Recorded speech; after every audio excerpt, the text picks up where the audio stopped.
पंचायत के कुछ लोगों से होने जा रही है और क्या कुछ कर रहे हैं 2021 के इस त्रिस्तरीय पंचायती चुनाव को लेकर के। जो पिछला बार हमने भूल से या चूक से जो हमने वोट दे दिया है, वो वोट को हमको बहुत अफसोस है कि हमने अपने गलत मुखिया को चुन लिया गया,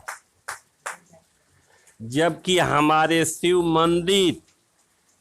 मंदिर के पास डेली हमारी माता बहन पूजा करती है। दूसरी बात कि छठ घाट पे पूजा होता है, वहाँ एक छठ घाट का निर्माण हुआ जो दहा नदी के पुल के निकट में ही छठ घाट है, और उसको आम जनता आते जाते देखता है कि भाई कितना बढ़िया बना हुआ है।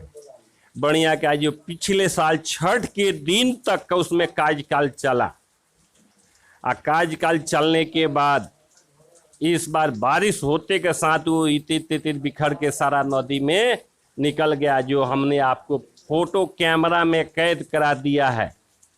जो हमारे पूर्व विधायक व्यासदेव प्रसाद के फंड से बना हुआ है, और उनको जो मुखिया जी हमारे थे उनको अच्छा सेवक मान करके उनको फंड दिया गया जी, और हमारे उप मुखिया को दिया गया जी। छठ घाट के आप लोग रह करके आप बढ़िया से बढ़िया निर्माण कराइए।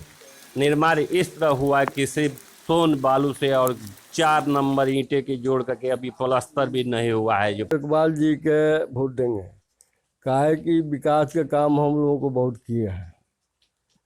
मोहम्मदन होते हुए भी छठ घाट हम लोग को 2 बनवाए हैं, रोड नाला भी बनवाए हैं, और उसके बाद बहुत तरह का विकास किए हैं। मोहम्मदन होते भी मंदिर में हम लोग को चंदा देते हैं, मिठाई चढ़ाते हैं। मोहम्मदन होते हुए भी हम लोग को पंचायत में हिंदू मुस्लिम का कोई सवाल ही नहीं। हम लोग आज हमारी बातचीत इस पंचायत के भावी मुखिया प्रत्याशी खुर्शीद इकबाल जी से होने जा रही है कि ये भूतपूर्व मुखिया भी रहे हैं। आइए जानते हैं इस बार की चुनावी एजेंडा क्या है। विकास मुद्दा है, डेवलपमेंट मुद्दा है। मैंने अपने कार्यकाल में 250-300 लोगों को काम दिया है रोजगार गारंटी योजना के तहत, जो मेरे हटने के बाद 10 साल हो गया, आज तक किसी एक आदमी को काम नहीं मिला है पंचायत के अंतर्गत। तो मैं, अगर मुझे जनता आशीर्वाद देती है तो मैं पहला काम तो नरेगा को चालू करना मेरा पहला प्राथमिकता होगा, क्योंकि हमारे पंचायत की गरीबी दूर हो, रोजगार लोगों को मिले, ये मेरा पहला काम होगा।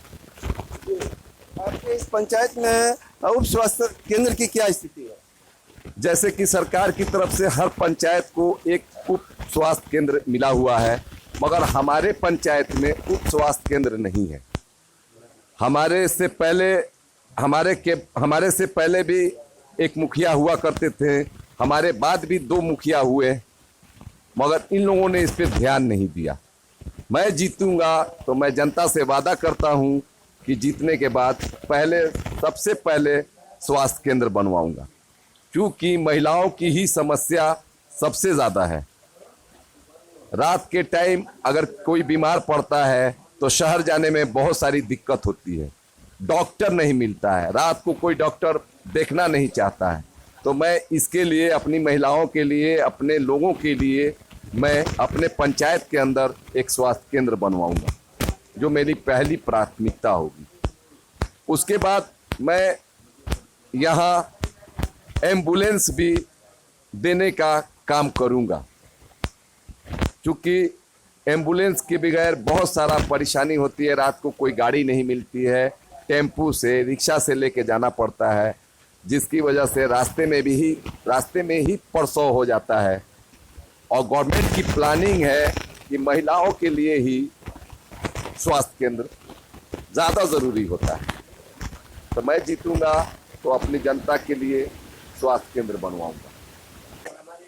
मुझे जब जनता आशीर्वाद देगी, दे करके जिताने का काम करेगी, तो मैं अपने पंचायत को निर्मल ग्राम पंचायत बनाने का काम करूंगा। आपने सुना होगा, देखा होगा कि बहुत सारे पंचायत को राष्ट्रपति अवार्ड मिले हैं। मैं भी कोशिश करूंगा कि राष्ट्रपति अवार्ड लूं। इस पे जो वर्क होगा मैं करने के लिए तैयार हूं और अपनी जनता की सेवा करूंगा। जी, आपके इस पंचायत में कब्रस्तान हो या शमशान हो, उसकी क्या स्थिति है?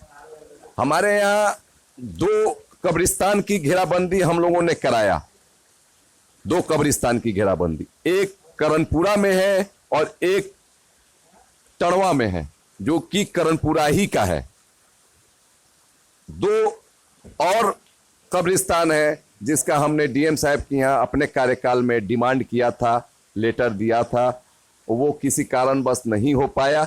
मगर अब मुझे आशीर्वाद मिलेगा तो मैं पहला उस पर ध्यान दूंगा और ध्यान दे करके उसको बनवाने का काम करूंगा। मेरे यहाँ 2-3 शमशान घाट है। मुसलमानों का कब्रिस्तान का घेराबंदी हो गया है तो कहीं ना कहीं इलिगेशन लगता है नेताओं पर, मुखियाओं पर, कि मुसलमान लोग का कब्रिस्तान का घेराबंदी हो गया है, हिंदू लोग का श्मशान का घेराबंदी नहीं होगा। मैंने वादा किया है अपनी जनता से कि मैं जीतूंगा तो घेराबंदी करवाने का भी काम करूंगा। पंचायत की जनता से आशीर्वाद मिलने के बाद मैं जनता को किसी प्रकार का कष्ट नहीं होने दूंगा। जैसे कि मेरी जनता देखी हुई है कि इंदिरा आवास का पैसा पोस्टमैन द्वारा घर में आता था,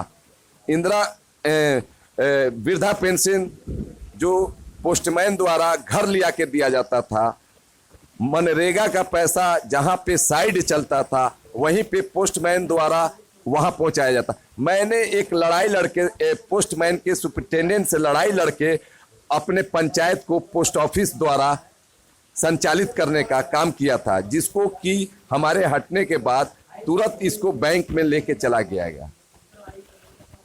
हमारे जो पूर्व मुखिया लोग गुजरे वो इसको बैंक में पहुंचा दिए। बैंक पहुंचने से अब जनता को बैंक जाना पड़ता है, बैंक जाने के लिए शहर जाना पड़ता है, शहर जाने के लिए 100 रुपया खर्च करना पड़ता है, जो कि मैं सारा काम अपने जनता का अपने उनके घर पे करवाता था। मैं जीतूंगा तो फिर कोशिश करूंगा कि पोस्ट ऑफिस द्वारा हमारी जनता को कहीं जाना नहीं पड़े, अब पोस्ट ऑफिस द्वारा उनका सारा काम उनके घर हो। जी, ये थे खुर्शीद इकबाल जी, जो कि भावी मुखिया प्रत्याशी और भूतपूर्व मुखिया भी रहे हैं 2006 से 2011 तक। मैं शेखर कुमार सिंह, अपना कैमरामैन विजय के साथ न्यूज़ 360।